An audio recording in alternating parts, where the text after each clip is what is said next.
بسم اللہ الرحمن الرحیم۔ محترم ناظرین السلام علیکم۔ آج میں رمضان کے حوالے سے خوبصورت حدیثیں لے کر آپ کے سامنے حاضر ہوئی ہوں۔ آپ صلی اللہ علیہ وسلم نے فرمایا، جنت کا ایک دروازہ صرف روزے داروں کے لیے مخصوص ہوگا، اس سے روزے دار کے سوا کوئی اور نہیں گزرے گا۔ نبی صلی اللہ علیہ وسلم نے فرمایا، روزے دار کے لیے دو خوشیاں ہیں، ایک افطار کے وقت اور دوسری اس وقت جب خدا سے ملاقات کرے گا۔ رسول اللہ صلی اللہ علیہ وسلم نے فرمایا، جب رمضان کا مہینہ آتا ہے تو جنت کے دروازے کھول دیے جاتے ہیں اور شیاطین زنجیروں میں جکڑ دیے جاتے ہیں۔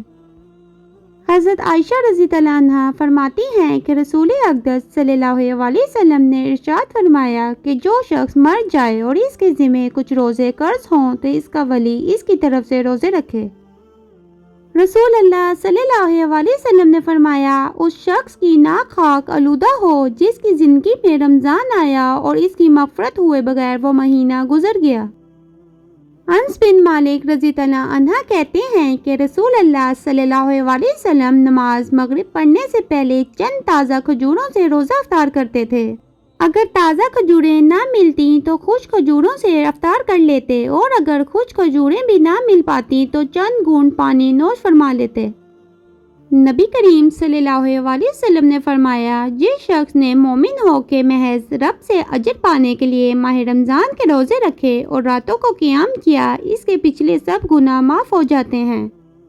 حضرت عمر بن العاص رضی اللہ عنہ سے روایت ہے کہ رسول اللہ صلی اللہ علیہ وسلم نے ارشاد فرمایا، ہمارے اور اہل کتاب کے روزوں میں فرق کرنے والی چیز سحری کھانا ہے۔ روزے دار کی دعا اللہ رد نہیں کرتے۔ آپ صلی اللہ علیہ وسلم نے فرمایا، 3 آدمیوں کی دعا رد نہیں کی جاتی، عادل، حکمران، روزے دار، حتیٰ کہ روزے افطار کر لے، اور مظلوم، ان تینوں کی دعا رد نہیں کی جاتی۔ آپ صلی اللہ علیہ وسلم نے فرمایا، جب کوئی بھول گیا اور کچھ کھا لیا تو اس کو چاہیے کہ اپنا روزہ پورا کرے، کیونکہ اس کو اللہ نے کھلایا اور پلایا۔ حضرت سہیل بن سعد رضی اللہ عنہ روی ہے کہ رسول اللہ صلی اللہ علیہ وسلم فرماتے ہیں، جنت میں 8 دروازے ہیں، ان میں ایک دروازے کا نام ریان ہے، اس دروازے سے وہی جائیں گے جو روزہ رکھتے ہیں۔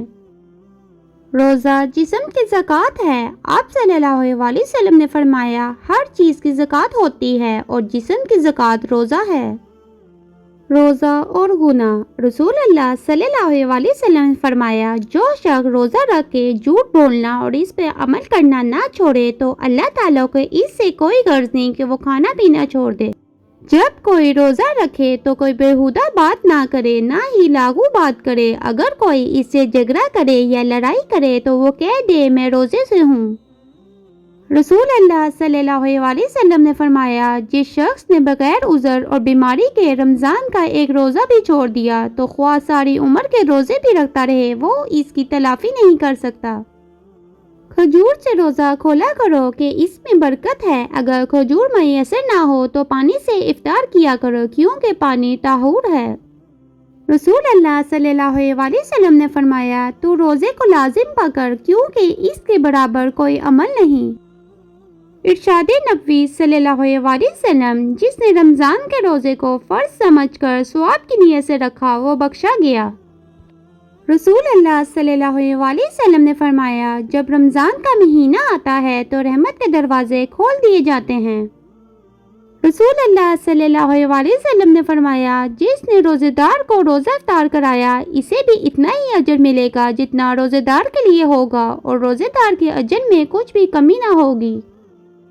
رسول اللہ صلی اللہ علیہ وسلم نے فرمایا، روزہ اور قرآن قیامت کے دن بندے کے لیے سفارش کریں گے۔ روزہ کہے گا، اے میرے رب، میں نے اس بندے کو کھانے پینے اور اپنی خواہش پوری کرنے سے روکے رکھا، لہٰذا اس بارے میں میری سفارش قبول فرما۔ قرآن کہے گا، اے میرے رب، میں نے اس بندے کو رات کو سونے سے روکے رکھا قیام کے لیے، لہٰذا اس کے بارے میں میری سفارش قبول فرما۔ چنانچہ دونوں کی سفارش قبول کی جائے گی۔ رسول اللہ صلی اللہ علیہ وسلم نے فرمایا، صبر کے مہینے یعنی ماہ رمضان اور ہر مہینے کے 3 روزے رکھنا سینے کے کینے کو دور کر دیتا ہے۔ نبی اکرم صلی اللہ علیہ وسلم نے فرمایا، روزہ ایک ڈال ہے جس کے ذریعے انسان جہنم سے تحفظ حاصل کر لیتا ہے۔ ایک اور جگہ پر فرمایا روزہ ڈال ہے اور آگ سے بچاؤ کا ایک مضبوط قلعہ ہے۔ رسول اللہ صلی اللہ علیہ وسلم نے فرمایا جس نے ایک دن کا روزہ اللہ کی رضا حاصل کرنے کے لیے رکھا اللہ اسے جہنم سے اتنا دور کر دے گا جتنا کہ ایک کوا جو اپنے بچپن سے اڑنا شروع کرے یہاں تک کہ برا ہو کے مر جائے۔ نبی صلی اللہ علیہ وسلم نے فرمایا اللہ ذوالجلال فرماتا ہے کہ روزہ خالص میرے لیے ہوتا ہے اور میں ہی اس کا بدلہ دیتا ہوں۔ بندہ اپنی شہوت کھانا پینا میری رضا کے لیے چھوڑتا ہے اور روزہ گناہوں سے بچنے کی ڈال ہے اور روزے دار کے لیے دو خوشیاں ہیں، ایک خوشی اس وقت جب وہ افطار کرتا ہے اور ایک خوشی اس وقت جب وہ اپنے رب سے ملتا ہے، اور روزے دار کے منہ کی بو اللہ کے نزدیک مشک عنبر کی خوشبو سے زیادہ پاکیزہ ہے۔ اگر آپ کو میری ویڈیو اچھی لگی ہے تو اس کو لائک کریں، کامنٹ کریں اور فرینڈز اینڈ فیملی کے ساتھ شیئر کریں، اور اگر میرے چینل پہ نیو ہیں تو چینل کو سبسکرائب کریں اور بیل آئیکن کو آن کریں تاکہ آنے والی ویڈیو آپ کو نوٹیفیکیشن کے تھرو مل جائیں۔ اب مجھے دیں اجازت، اللہ حافظ۔